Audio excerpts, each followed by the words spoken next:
Hi there, folks, and thank you for joining our Japan Real Estate Podcast. Great to have you with us. I'm your host, Ziv Nakajima again, and it's an absolute pleasure to have you tuning in today. Before we get right into it, a few quick updates for you. First and foremost, if we happen to have anyone tuning in from Fukuoka City or anywhere in Kyushu, Japan, I'm throwing a small seminar tomorrow at 6 p.m. at Off-Broadway in Tenjin, Fukuoka, which is a real hometown New York City style bar, restaurant, and event venue. Fantastic food, great drinks, a very comfortable space. So to anyone not familiar with the place, it's a real home away from home for many of us here in Fukuoka and highly recommended. Tuesday evenings are business nights, so they're regularly packed full of both existing and new members, all foreigners or mostly foreigners, all from Fukuoka and the surrounding area. And most of us either running or considering opening our own businesses, although there are plenty of people who are currently employed as well. And they all get together once a week to discuss business, life, dreams, profit, and anything else associated with living and working as a foreigner in Japan.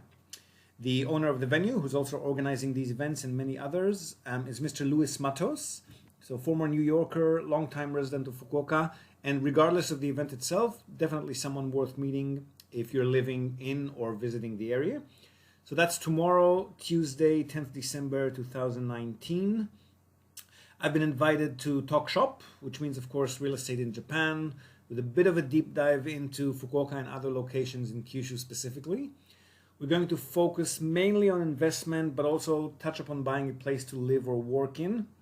So the differences between purchase criteria for investment versus owner-occupied properties, some of the challenges that are unique to operating in Japan. So a lot of stuff we've already covered here on the podcast on previous episodes, if you've been following us for a while.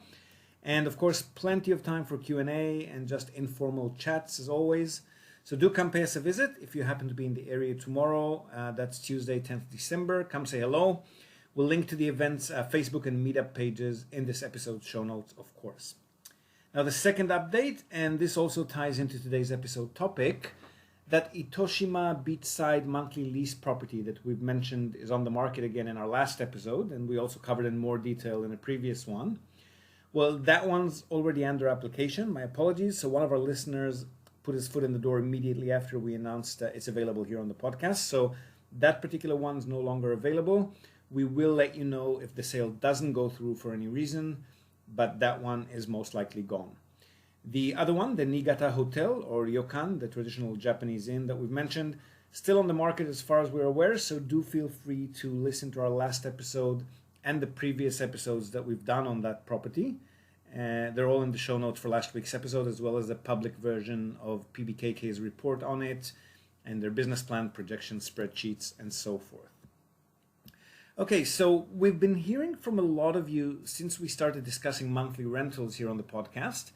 And while many of you are interested in this type of leasing, particularly those among you, obviously, who also appreciate having a holiday unit available for their own personal use when it's not booked by guests, there are, however, others out there who like the idea, but they're not quite ready, or they're not quite in the right financial circumstance or risk appetite to go for these potentially higher profit, but inherently less stable and reliable rental scenarios, which is perfectly understandable.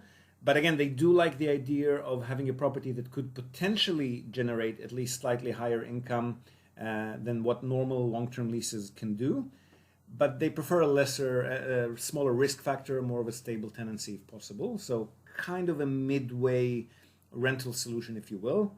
And plus, they'd like to potentially at least have the option of switching from a standard long-term lease to a short-term leasing scheme at some point in the future, if and when their profit and risk appetites change. But do not necessarily want to go ahead and purchase a more expensive central city property of the type that would be a good profile for potential short-term leases. They just prefer to stick to a smaller capital outlay, a more stable income scenario for now.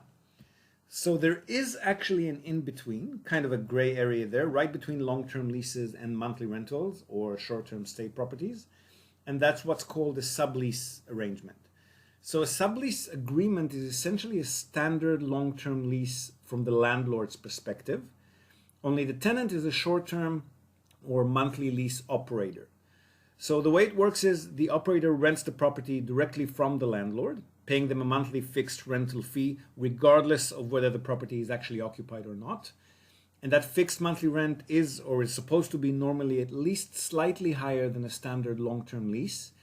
And that's because the operator, based on their experience and their local expertise, they know that they'll be able to generate a far higher income by leasing the place out short-term to various guests or short-term tenants. And there are also several advantages here for the landlord. Firstly, of course, they get a stable and reliable monthly income.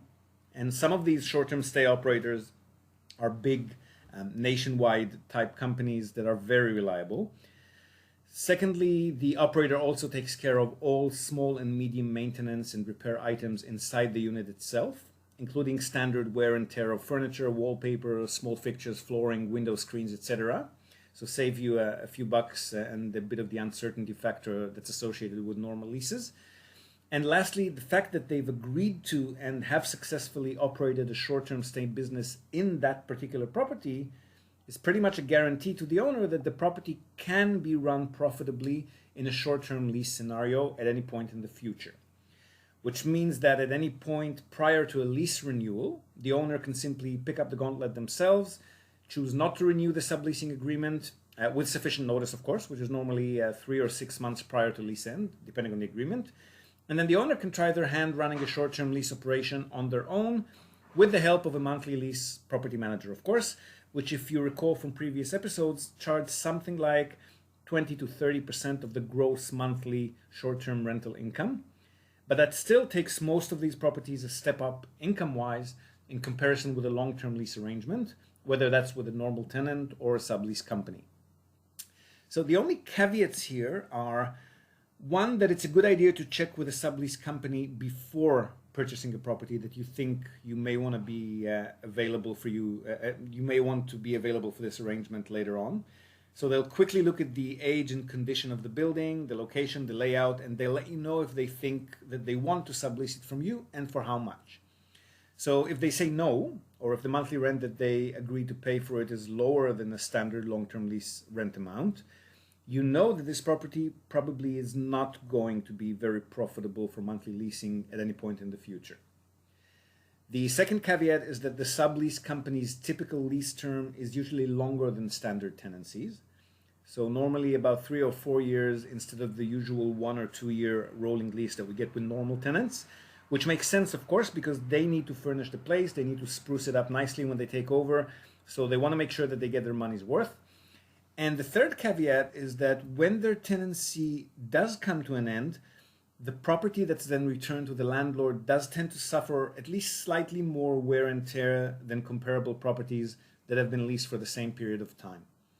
As a rule of thumb, this isn't always the case, and definitely if you've had, for example, an elderly single male pensioner renting from you, say for 15 or 20 years, you're definitely going to be up for a much more expensive renovation when they do finally move out, not to mention that they might die in the property, and we've covered these kinds of cases here in the past as well. But if we compare a typical, say, 4 or 5 year tenancy, which is the average for single-sized apartments, with a normal long-term tenant, and compare that to a 4 or 5 year tenancy with a sublease company, you can expect to have a renovation and repair bill that's at least slightly higher in the case of the sublease company, simply because of the higher turnover that they've got with tenants. But if you are okay with all of these small reservations, a sublease arrangement may be the right thing for you. And it definitely allows you to keep your options open longer term, with the added confidence that you now know for a fact that the property has been functioning well for short-term leases as well as long-term leases. So you can feel a bit safer taking on the monthly lease adventure, let's call it, on your own at any point down the track as well, simply doing the same thing that the sublease company has been doing up until that point.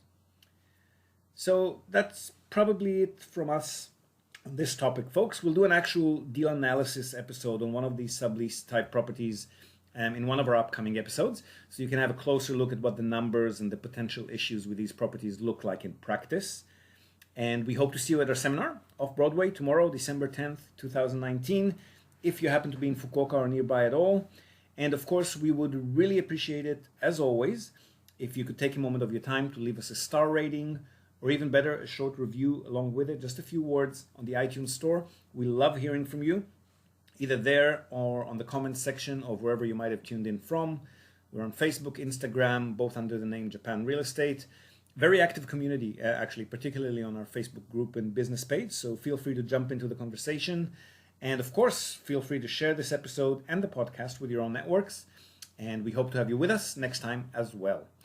Until then, as always, from all of us here at NTI, we wish you a fantastic week and happy home hunting.